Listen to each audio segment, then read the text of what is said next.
Hi, how to add Batch and Print Pro to the Windows startup.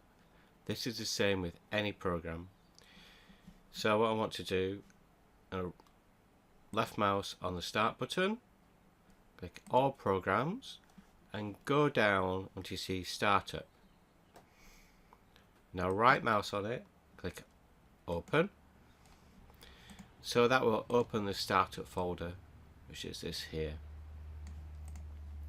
I've currently got 3 programs in here. So what you do now is you get the Batch and Print Pro shortcut from desktop, copy it, and then paste it in. And that will run it on startup.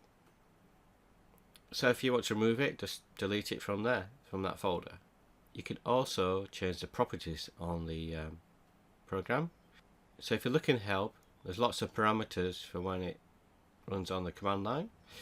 So if you right mouse on it, properties, and then on this line here, say if you want to disable the splash screen, for example, you put -S, click apply, so that now will disable the splash screen when it starts up. And that's it.